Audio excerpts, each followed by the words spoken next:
내가 하나님을 대식하는 거냐?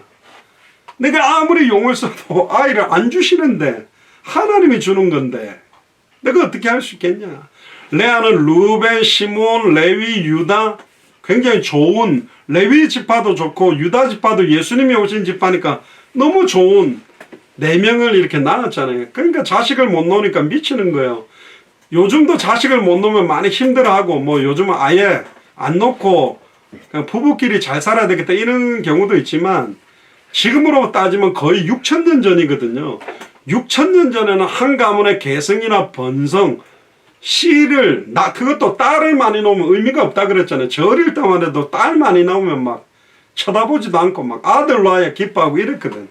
요즘은 딸이 훨씬 더 좋다는 시대입니다만은 부족 국가뿐만 아니라 한 나라의 흥망성쇠를 결정하는 게 이제 인력을 획득해야 되고 아들들이 많이 태어나야 되거든요. 그래야 군사가 되고 또 여인이 결혼을 해도 자식을 못 낳게 되면 너무너무 수치스럽고 심지어 하나님의 징계, 하나님의 저주를 받은 여자다. 이렇게까지 옛날에 자녀를 못 낳으면 막 쫓겨나가지고 막 집에 돌아오면 들어오지 못하게 죽어도 너 시댁에서 죽어라 이렇게 하고 막 돌아가 이런 거 어릴 때 제가 많이 봤거든요.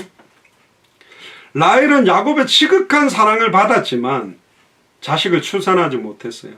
레아가 아들을 4명이나 연달아서 놓은 걸 봐서는 야곱의 잘못은 아니고 결국은 누가 봐도 라헬의 문제가 있다는 거죠.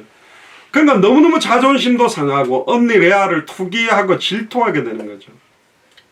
이 투기라는 말은 히브리어로 카나라고 그러는데 불다라는 말에 나왔어요. 막 투기할 때 막 시샘을 내고 분노할 때 보면 얼굴빛이 붉게 되는 걸 보고 아마 불다라는 말에서 의미가 나온 것 같은데 그냥 은밀하게 투기한 게 아니라 드러내놓고 난리를 친 것 같아요.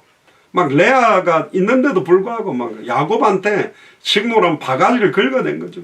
왜 나는 아이가 없어? 당신 왜 나를 아이를 못 가지게 만들어? 막 이렇게 하는 거예요. 그러니까 야곱도 너무너무 사랑했지만 사실은 라헬에게 화를 낼 수밖에 없는 겁니다. 태의 열매는 여호와의 상급이라 그랬거든요. 그러니까 결국은 라헬의 부림은 하나님께서 하시는 일인데 라헬은 하나님의 계획을 찾으려고 한 게 아니라 막 야곱이나 자기 스스로에게 너무너무 힘든 겁니다. 지난 주 중에 우리가 메시지 나눈 것처럼 사무엘상 1장 10절에 11절에 보면 한나도 마찬가지죠. 한나는 첫째 부인인데 아이를 못 가지게 되니까 분인나가 아이를 막 놓으니까 너무너무 고통스러운 거예요. 근데 그 한나에게 주신 고통은 시대를 살릴 나실인 언약을 붙잡게 하기 위한 하나님의 축복된 계획이거든요. 10절 11절에 보면 한나가 마음이 괴로워서 여호와께 기도하고 통곡하며 서원하여 가로되 이때 제대로 된 기도 제목을 잡은 겁니다. 제가 기도한 것처럼 성취될 말씀과 반드시 응답될 기도 제목을 잡은 거예요. 만군의 여호와여 만일 주의 여종의 고통을 돌아보시고 나를 생각하시고 주의 여종에게 잊지 않고 아들을 주신다면 내가 그의 평생에 그를 여호와께 드리고 삭도를 그 머리에 대지 아니하겠나이다. 나시린으로 드리겠다. 그 나시린이라는 나실이라는 말이 나자렛, 나사렛이라는 의미, 동네 이름입니다만 나사렛 예수, 결국은 나시린 예수라는 의미. 나시린 중에 대표적인 사람이 삼손입니다. 삼손이 머리가 깎이면서 드릴라한테 미혹을 받아서 결국은 눈이 뽑히고 뭐 기둥 넘어뜨려서 같이 뭐 죽게 되는 안타까운 면도 있잖아요. 그러니까 나시린의 머리가 길면 길수록 오랫동안 하나님의 율법과 계율을 어기지 않고 살았다라는 게 되는 표시가 나는 거예요. 주중에도 말씀드렸습니다. 제 이마에다가 목사, 장로님은 장로, 권사 아예 명찰하고 앞뒤로 다 쓰고 다닌다면 크리스찬들이 나쁜 짓 하겠냐? 절대로 안 할 겁니다. 근데 나시린들은 표가 났다니까요. 딱 정통 유대인들처럼 머리를 따서 독주를 마시지 아니하고 시체도 가까이 하지 아니하고 지켜야 될 엄격하게 구별되게 하나님의 뜻과 계획만을 위해서 뛰는, 그 당시에 엘리 제사장의 눈이 어두워졌고 홈리와 비느하스도 하나님을 만홀히 여기며 변질된 모습들, 그래서 하나님의 시대를 향한 언약을 잡게 한 거거든요. 하나님의 계획은 뭐냐? 12지파를 만들기를 원하는 게 하나님 계획입니다. 12지파를 주시기를 원하는 게 하나님의 계획이에요. 그리고 라헬을 통해서 결국은 요셉과 베냐민을 주기를 원하고 결국은 요셉을 통해서 출애굽이 아니죠. 애굽 복음화의 언약을 성취시키기 위한 계획이 사실은 있는데 그 어마어마한 축복이 기다리고 있는 줄은 모르는 거예요. 다른 걸로 말하면 자녀를 줬는데 그 자녀 때문에 미국 복음화가 된 거예요. 요셉 때문에. 그런 자식을 주려고 하는데 지금 막 분노가 나는 거예요. 막 언니 보면서 언니는 벌써 아들 4명이나 낳는데 왜 나는 아들을 못 낳아? 막 비교의식하고 여자들은 비교의식도 잘하잖아요. 뭐 내 친구 누구야 딸이나 아들이 뭐 좋은 대학 갔는데 왜 내 아들 딸은 이러면서 막 시달리듯이 막 미치는 겁니다. 결국 출산은 인간의 의지대로 되는 일이 아니고 하나님의 허락과 복주심으로 됩니다. 저도 제 아들들 딸들 저는 결혼 전에 아들들 딸들 놓으면 좋겠다 그러는데 하나님 그대로 응답하셨는데요. 이름도 사실은 좀 이따가 이름이 나올 겁니다. 뭐 첫째 딸 사라는 열국의 의미, 세계대학 복음화는 축복의 근원이 되라. 그리고 대원이는 대학의 복의 근원이 되라. 장대원. 경원이는 경제의 복의 근원이 되라. 장경원. 정원이는 정치의 복의 근원이 되라. 다른 집안이 세계복음화 안 하면 우리 집안이라도 당대 세계복음화 하자. 그래서 4명 이름을 그렇게 지었는데 이름을 짓는데도 의미가 있어요. 근데 여러분들의 이름은 어떻게 지어졌는지는 모르겠습니다만 오늘 이름의 의미들도 또 나옵니다. 3절에서 5절 보세요. 라헬이 가로되 나의 여종 비라에게로 들어가라. 갑자기 또 뜬금없이 라헬이 뭐라 그러면 그러면 내가 못 놓는다면 나의 몸종 비라가 있으니 비라를 통해서 자식을 낳아라. 그러면 내 몸종이 놓은 거니까 내가 놓은 거하고 똑같지 않겠냐. 희한한 또 이야기들을 합니다. 그가 아들을 낳아 내 무릎에 두리니 그러니까 비라 여종이 아들을 낳아서 라헬이 자기 무릎에 두면서 내 아들인 것처럼 하겠다는 거예요. 양자 삼는 거 비슷하게 이렇게 해서라도 내 원통함을 풀겠다는 거예요. 그러니까 라헬이 무시무시한 겁니다. 자기 원통함을 풀려고 원래 하나님의 경우는 일부일처제인데 자기 여종과 야곱이 이제는 동침해서 자녀를 놓도록 지금 이야기를 하는 겁니다. 그러면 나도 그를 인하여 자식을 얻겠노라 하고 그 시녀 비라를 남편의 첩으로 주매 야곱이 그에게로 들어갔더니 비라가 잉태하여 야곱에게 아들을 낳은지라. 근데 또 비라가 금방 또 아들을 낳아요. 고대 근동 지역에서는 여주인이 임시 못하는 경우에 그를 모시고 있던 시녀가 대신 남자 주인과 동심하여 자녀를 낳아서 여주인의 아들이라고 돌리는 그런 관습들이 있었던 겁니다. 뭐 저희 아버지가 예전에 그랬던 거예요. 제가 아기 때 태어날 때 막 눈이 크고 그래가 꼭 백인 아기 같다 그래가지고 태어나서 여자 옷 비슷하게 입혀가지고 여자처럼 키웠다. 왜냐면 그 딸이 하나 있으면 좋겠는데 다 아들이라. 그 뭐 농담 삼아 저희 이모 보고 우리 이모 집에는 딸이 우리 전미경 선교사님 있는 그 집안인데요. 거기는 딸이 좀 많아요. 거기 딸 하나를 일로 데리고 우리는 아들이 셋인가 아들 하나를 절로 주면 어떻겠냐. 옛날엔 좀 웃긴 그런 게 많았죠. 뭐 애들을 여자 남자를 바꿔 키우려고 그렇게도 했는 것 같은데 일찍이 사라와 하갈 관계에서도 하나님의 뜻을 인내로 기다리지 않고 조급하게 인간적인 계획대로 사라가 자기가 하갈 통해서 자식을 놓게 만들었잖아요. 근데 놓으니까 또 시달렸어. 그러니까 인본주의는 쓰면 쓸수록 힘들고 시달리고 고통스럽고 거짓말을 하면 할수록 또 거짓말해야 되는 그런 것들이 나오는 겁니다. 그러니까 절대로 인본주의를 쓰지 마세요. 쓰면 계속 고통에 고통이 더하게 됩니다. 6절부터 8절에 보니까 라헬이 가로되 하나님이 내 억울함을 푸시려고 내 소리를 들어서 4개의 아들을 주셨다. 사실은 비라가 놓은 거죠. 자기 하니까 놓은 거 아닌데 그렇게라도 원통함을 풀었다 하고 이로 인하여 이름을 단이라고 지은 겁니다. 단지파. 예전에 어떤 목사님은 이 단지파가 뭐 아시아로화가 단군이라고 하는데 조금 확인이 되지 않은 겁니다. 지금 아직 좀 문제가 있는 부분들입니다만 어쨌든 그 이름을 단이라 하였으며 라헬의 시녀 비라가 다시 또 나왔어요. 금방 둘째 아들을 야곱에게 낳음에 라헬이 가로되 내가 형과 크게 경쟁하여 이겼다. 무슨 애 놓는 게 무슨 올림픽 메달 따는 겁니까?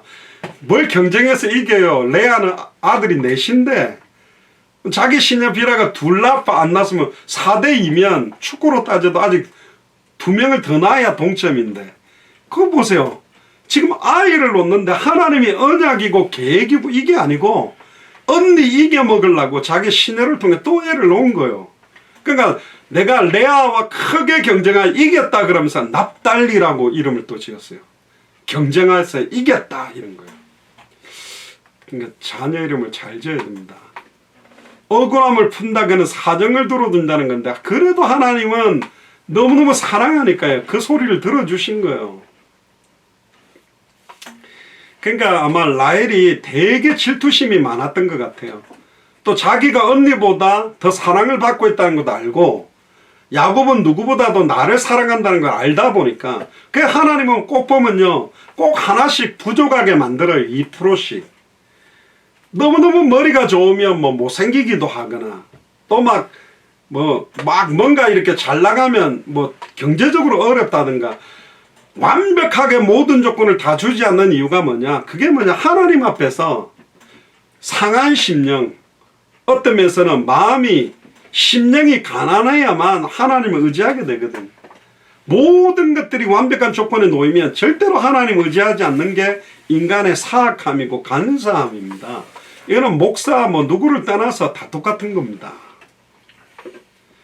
결국은 지금 자녀 놓는 게 하나님의 언약을 위한 출산도 아니고 자기 억울함, 인간적인 사랑을 들어달가 자기 언니 레아와의 경쟁에 이기기 위한 출산 경쟁을 하는 겁니다. 그러니까 납달리라는 말 이름이 뭐냐? 경쟁이라는 뜻이에요. 경쟁. 장경쟁 이름을 그렇게 지은 거예요. 이게 뭐예요 지금? 내가 이겼어 막 이러는 거예요. 그러니까 지금 죄송합니다. 가정이 얼마나 이상합니까? 원래 야곱의 12지파 그러면 한 지파의 리더들이니까 막 너무너무 멋있게 이렇게 어릴 때부터 영적으로 잘 양육됐다고 보는데 출산부터가 이게 막 좀 불화한 거예요.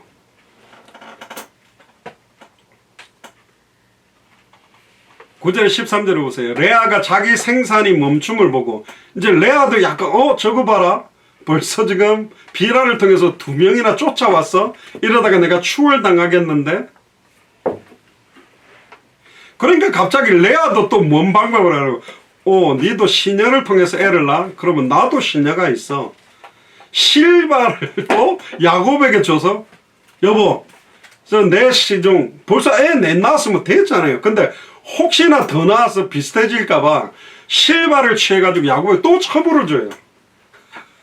희한하지. 그러니까 야곱은 가만히 있다가 자기가 원해서 아내가 4명이 된 게 아니고 원래는 라헬을 너무 사랑했는데 삼촌 라반이 밤에 불 다 끄고 그냥 자고 일어나니까 언니가 오는 바람에 첫째 부인을 하고 7년을 더 일해가 14년 만에 라헬을 아내로 했는데 라헬이 애를 못 놓고 레아가 4명을 놓으니까 갑자기 이제 비라를 통해서 아들 2을 놓고 그러니까 갑자기 레아도 자기 몸종 실바를 통해서 첩을 삼게 한 겁니다. 그러니까 야곱이 또 실바를 통해서 레아의 시녀를 통해 또 금방 아들을 낳아요. 레아가 그러다 복되도다. 그리고 그 이름을 갓이라고 하고 레아의 시녀 실바가 또 하나 더 놓습니다. 둘째 아들 야곱에게 낳으며 레아가 가로되 기쁘도다. 모든 딸들이 나를 기쁜 자라 하리로다. 그러니까 모든 딸들이 나를 기쁜 자란 말은 여기 누가 속해 있죠? 라헬. 너도 볼 때 내 대단하지. 내 시녀도 이렇게 애를 잘 낳아. 그리고 그 이름을 뭐라고 했죠? 아셀이라고 했더라. 그 지금 물론 야곱은요 애가 많아지고 아들이 많아진 건 좋겠지만 사실은 이게 지금 경쟁적으로 자녀를 놓고 있는 겁니다. 중혼에다가 축첩에다가 그러니까 아내 2명에 첩 2명에 이 4명이 동시에 지금 야곱의 아내가 되다 보니까 갈등, 불화, 경쟁, 질투가 막 서로서로 나온 거예요. 이복 누이 동생들끼리 난리가 난 겁니다. 그러니까 얼마나 밥 먹을 때 그게 있어. 우리는 삼형제만 돼도 계란 반찬, 소세지 반찬 올라오면 막 먼저 먹으려고 젓가락질로 막 싸워가고 먼저 집어갔는데 이 12지파의 이제 자녀들이 우글우글 앉아 있으면 음식을 잡으면 소나 염소를 잡으면 제일 맛있는 부위를 누구에게 줄 거냐 난리가 난 거예요. 차라리 그냥 4명이 안 하면 소 4마리를 잡으면 되는데 또 그렇게 하기는 어렵잖아요. 하는 일마다 뭐 하는 것마다 완전히 만족시킬 수 없는 상태예요. 그러나 하나님은 이러한 야곱의 가정을 선으로 이끄시어 선민 이스라엘 12지파의 리더들을 만드실 준비를 하고 있습니다. 여기서 이스라엘이란 말 나중에 또 우리가 창세기에서 나오겠습니다마는 야곱이 언제 받게 되냐면 이 외삼촌 라반의 집에 머문 지 20년 만에 이제 아내 4명과 양을 거느리고 가나안으로 돌아오는 중에 마하나임이라는 지역에 밤중에 천사를 만나 밤새도록 씨름을 합니다. 그리고는 이겨요. 또 여기 전에 말씀드린 이긴 게 아니에요. 용을 쓰고 막 나를 축복 안 하면 절대로 안 놓을 거예요. 그러니까 이 천사가 환도뼈를 팼거든요. 이 환도뼈라는 게 이제 보통 보면 그 정강이뼈라고 합니다만 정강이뼈와 함께 남자의 국부가 있는 그 부위를 그냥 쳐버린 겁니다. 그러니까 막 쩔뚝쩔뚝 거린 거예요. 우리 그 UFC 경기할 때 막 발로 남자 그 중요 부위를 차버리면 막 떼울떡 구르잖아요. 아파가지고. 천사가 거기를 차버렸어. 그러니까 막 깨굴떼굴 굴렀습니다. 그래도 겨우 절대로 나를 축복 안 하고 그러니까 야곱이 성격이 보통이 아닙니다. 그러니까 여자 같은데 아예 형 에서의 축복을 가로챘지. 또 심지어 한 여자를 위해서 14년 동안 일을 해가지고 또 아내를 삼았지. 거기다가 각각의 시녀 2명을 아내로 조금 이따 뒤에 나옵니다. 삼촌의 또 재산을 어떻게 또 받아서 끌고 나오느냐. 삼촌이 결국 속인 거죠. 7년만 일했으면 라헬을 받아야 되는데 언니가 시집 안 가는데 둘째가 가는 건 아니다. 그러니까 14년 동안 공짜로 일하겠는데 이 야곱은 삼촌의 재산에서 14년 동안 일했던 모든 걸 정당한 방법으로 싹 다 끌어모아 끌고 나오는 사람이 누구냐? 야곱입니다. 그러니까 머리도 좋고 여자도 좋아하고 돈도 좋아하고 수단 방법 잘 쓰는 대표적인 인물이 누구냐? 야곱이지요. 밤새도록 씨름하다가 베델에서 그 자리를 이제 베델이라 부르는데 하나님이 네 이름이 천사를 통해 네 이름이 뭐냐? 그러니까 야곱입니다. 그러니까 너 야곱이라 하지 말고 이스라엘이라고 부르리라. 그때 주셨던 이름이 이스라엘입니다. 이거는 히브리어의 어근에서 나온 말인데 싸우다, 투쟁하다, 씨름하다, 끝까지 해보다. 현대적인 히브리어로는 씨름하다, 격퇴시키다, 정복하다는 의미. 그러니까 싸워서 이기는 의미. 지금 뭐랄까요? 뭐 투혼, 결국은 승리, 필승. 이름 필승 뭐 그럴 수도 있어요. 결국은 싸워서 이긴다라는 이름이 뭐냐? 이스라엘이라는 이름입니다. 그러니까 이 이스라엘 나라는 하나님이 왕으로 다스리며 하나님의 나라가 되고 하나님의 백성의 나라다. 그래서 그 이스라엘이 지금도 아까 기도했습니다마는 이 시대의 강대국 미국으로 움직이는 나라가 이스라엘입니다. 유대인들입니다. AP통신, UP통신, 통신사의 모든 편집국장이나 사장들이 유대인 계열이고 지금 헐리우드에 굉장히 유명한 뭐 워너 브라더스나 뭡니까 영화사들 보면 제작자들 거기에 관계된 사람들이 거의 유대인의 손이 없는 사람이 없어요. 스티븐 스필버그 같은 사람도 유대인이고 또 뉴욕의 월가를 움직이는 옛날에 뭐 조지 소로스라는 이 헤지펀드 하는 이런 사람들 또 월가를 움직이는 금융 쪽에 뛰어난 사람들도 유대인들이 끄덕끄덕하고 왜냐하면 옛날에 세리마테처럼 돈을 갖다가 이렇게 지금으로 말하면 뭐랄까 사채업자 같은 것처럼 너무 안 좋은 일이라 생각했는데 유대인들은 그걸 잘해가지고 금융권을 장악해버린 겁니다. 그리고 항상 또 돌아다니다 보니까 집이라든가 뭐 건물을 가지고 있는 게 별로 안 좋으니까 주머니에 딱 넣어 다니고 싶은 고가 물건이 뭐냐? 다이아몬드 금. 그래가지고 다이아몬드를 깎는 저희 그 동서 형님이 장로님인데 보석당 이 가게를 하시는데 세계적인 다이아몬드를 깎는 기술자 중에 최고의 기술이 유대인들이 갖고 있습니다. 똑같은 원석을 누가 깎느냐에 따라 금액이 달라지고 똑같은 원석에서도 그 깎는 각도가 어떻게 되고 빛이 어떻게 투과되느냐에 따라 금액이 완전히 달라지는데 그 최고의 기술이 유대인들이 갖고 있습니다. 그리고 지금 정유회사 쉘이라든가 엑선이나 뭐 이런 것들도 유대인들이 거의, 그리고 지금 굉장히 큰 뭐 식료품, 그러니까 지금 정치, 미국에 있으면서 정치를 움직이죠. 경제, 월가, 브로드웨이의 뭐 그런 제작, 문화, 또 통신사, 모든 여론들, 옛날에 그 이디오피아 난민들 우리가 막 도와주지 않았습니까? 솔직히 말하면 아프리카에 이디오피아가 가장 힘든 게 아니었어요. 근데 왜 이디오피아를 그렇게 도우려고 했나? 이디오피아에 유대계 흑인계들이 제일 많은 나라였거든. 우리나라에도 보면 뭐 KBS 뭐 그 MBC 뭐 이런 여기서 여러 가지 그 국제적인 뉴스를 가지고 올 때 보면 꼭 신문이나 이런 데 보면 AP통신 뭐 UP통신 무슨 신문사 있잖아요. 워싱턴 뭡니까 갑자기 생각, 하여튼 뭐 여러 신문사들, 거기에 모든 편집국장이나 사장들이 유대계열들이 다 지고 있습니다.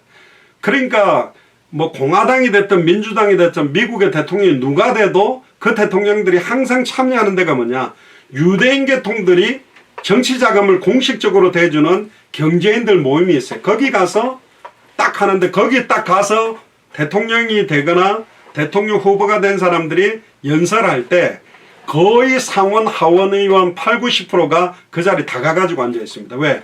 유대인들이 그 정도로 정치, 사회, 경제, 문화에 영향을 주기 때문에. 그래서 미국에서는 백인들도 유대인들 함부로 못 건드는 겁니다. 유대인들 아예 교육을 받아요. 인권 탄압을 받거나 막 그 인종 차별을 딱 당하면 바로 신고하면, 미국에 그런 말이 있습니다. 유대교 변호사를 쓰면 무조건 이긴다.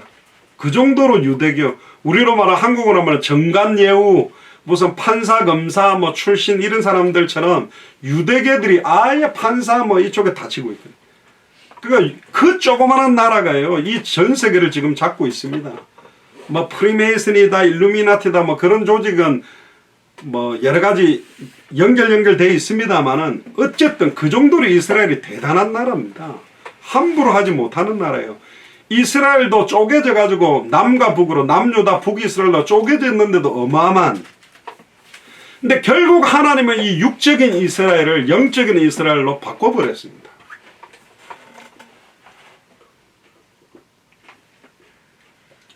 제가 주중에도 유대인들을 많이 만났어요. 한 4~5번을 만났는데, 유대인들은 예수님 이야기하거나 크리스찬 이야기하면 되게 싫어하거든요.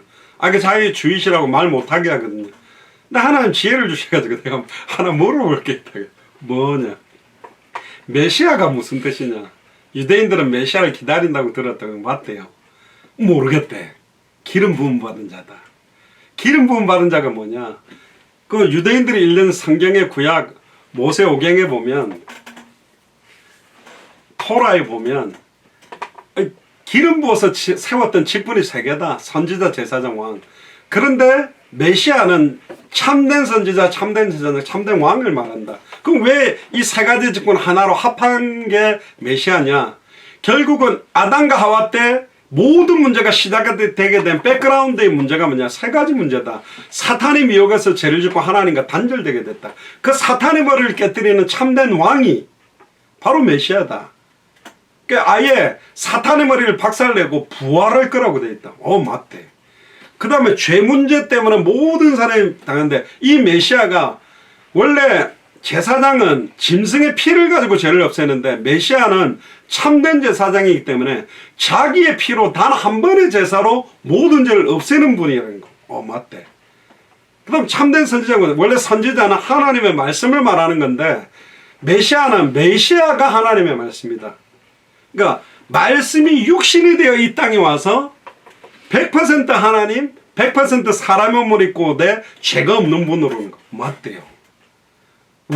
나는 크리스찬이고 선교사이기 때문에 그 메시아가 바로 예수라고 믿는다. 근데 유대인들은 메시아가 예수가 아니라고 믿지 않냐? 그러니까 맞대요. 계속 맞대. 그래. 나는 그렇게 믿는다. 예수가 메시아라고. 그러냐고. 전 속으로. 너도 그렇게 믿어야 돼. 땡큐. 그리고 그래 어쨌든 자기는 다 들었어. 메시아가 무슨 말인지. 내가 뭐 자기 보고 믿으라 한 것도 아니고, 나는 메시아가 바로 예수라고 믿는다. 고맙다 그러더라고. 유대인들이 그런 말 듣고 고맙다 안 하거든. 유대인들한테 이렇게 전하면 되겠구나. 내가 뭐 믿으라는 것도 나는 그렇지 아니고 이렇게 믿고 유대인들은 예수가 메시아라고 안 믿지 않냐. 그러니까 그렇다는 거야. 오케이. 땡큐. 거기까지. 어쨌든 한번 들었어. 우리가 에스겔 3장에 있잖아요. 당신 주변에 의인과 악인이 있는데 한번 전해가지고 들었는데 안 믿었거든. 그 피값을 안 치하겠다 했기 때문에. 자, 그래서 안타깝게도 이 이스라엘을 지금 유대인들은 90%가 메시아를 기다리지 않습니다. 과학을 신봉하고 제가 만났던 지금까지 모든 유대인은 종교적이지 않아요. 유대교 같은 거 안 지킨대요. 토라, 탈무드, 쉐마 그 교육 어릴 때는 받았는데 지금은 안 받는데. 왜? 너무 그러니까 앞뒤가 안 맞대. 너무 칼캐먹은 소리를 하고 있어서 자기는 싫대. 그래 말이야. 싫은 게 더 좋을 수 있어요. 그러다가 예수를 그리스도로 만날 수 있으니까. 로마서 9장 30절 32절에 보면 그런즉 우리가 무슨 말하리요? 의를 좋지 아니하는 이방인들이 의를 얻었다. 우리 한국 사람들이 완전히 죄밖에 없었던 우상숭배했던 우리가 의를 얻었다. 그 믿음에서 난 의요. 의의 법을 쫓아간 이스라엘은 법에 이르지 못하였으니 율법 좋다고 했는데 이 이스라엘 언제 하나님을 올바로 섬겼습니까? 아닙니다. 이는 저희가 믿음에 의지하지 않고 행위에 의지합니다. 보세요. 바리새인 사두개인 서기관은 예수를 그리스도로 믿는 믿음을 의지하지 않고 내가 율법 잘 지키면 구원받을 수 있어 이렇게 생각한 거예요. 그래서 예수님이 그래 일로 와봐. 모세 율법에 보면 간음하지 말라고 되어 있는데 남자가 여자를 보고 음란한 마음을 품는 순간 너는 이미 간음한 거야. 형제가 형제를 미워하고 바보라고 놀리는 순간 살인한 거야. 그 말은 뭐예요? 너 살인자야. 너 간음자야. 너 율법에 못 빠져나가. 즉 율법을 주신 목적은 뭐죠? 모든 사람을 율법 아래 죄인임을 깨닫게 하려고 율법을 준 거예요. 율법은 100% 지킬 수가 없어요. 지켜도 율법으로 구원받지 못해요. 율법을 완성하신 십자가의 죽음과 부활로 단번에 영혼이 하나님 만나는 길을 열고 단번에 영혼이 죄와 저주에서 해방되는 길을 열고 단번에 영혼이 사탄 마귀 귀신 권세를 깨뜨리고 사망 권세를 깨뜨리고 부활하신 예수님을 나의 그리스도로 믿을 때 내가 의롭다 되고 구원받게 되는 거거든. 그런데 자기 행위를 의지하는 거예요. 부딪힐 돌에 부딪혔다. 되지도 않는 것을 지금 하고 있는 사람들이 유대인들이에요. 히브리서 3장 18절 19절에 보면 하나님이 누구에게 맹세하사 그의 안식에 들어오지 못하리라 하셨냐. 그러니까 하나님의 완전한 안식 천국으로 못 들어온다고 했냐. 순종하지 아니하던 자들에게가 아니냐. 이로보건대 그들이 믿지 아니함으로 능히 들어가지 못한 거다. 1차적으로는 아예 불순종하고 가나안 땅 정복할 수 있는데 10명의 정탐꾼의 이야기를 듣고 못 들어간다니까 밤새도록 통곡하는데 하나님이 열받아가지고 여호수아와 갈렙 밑에 자녀들만 집어넣고 너희들은 안 집어넣겠다. 결국은 가나안 땅에 들어가지 못한 사람들이 누구냐? 거의 99.99%의 이스라엘이 아니냐. 이스라엘 민족입니다.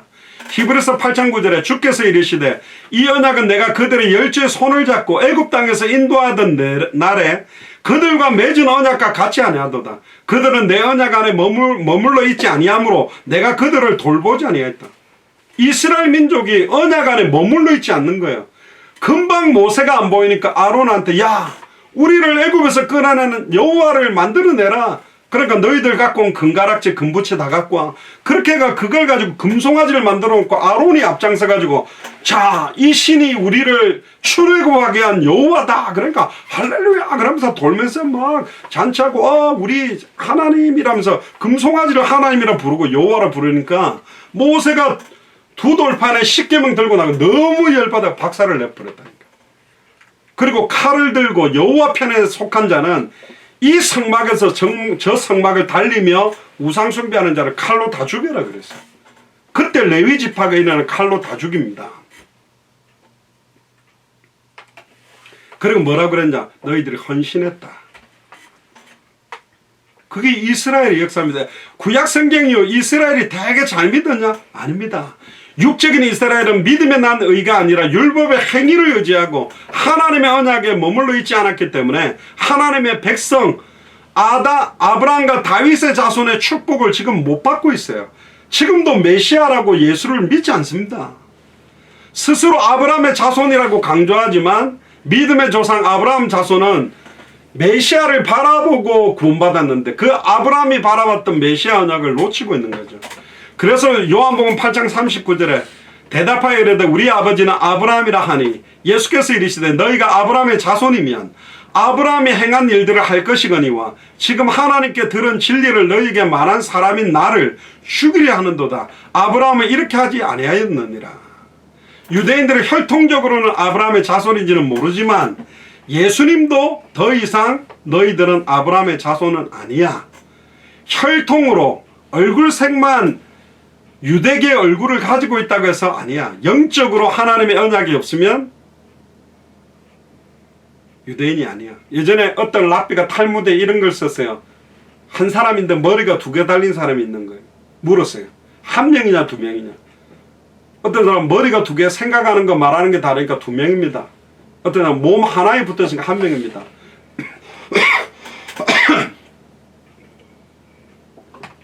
이 랍비가 어떻게 이야기하냐. 양쪽에 눈을 다 가리고 한쪽 머리에다 뜨거운 물을 딱 부었을 때 반대쪽 머리가 아뜨거 같이 하면 1명이고 한쪽은 아뜨거 하는데 옆에는 멍하니 가만히 있으면 2명이다.